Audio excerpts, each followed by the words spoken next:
నిలిచిపోయే మౌనమై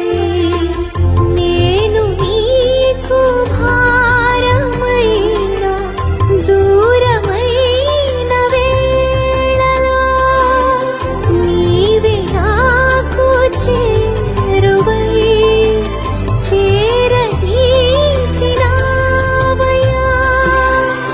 ఎంత ప్రేమ యేసయ్యా చిరకాల స్నేహం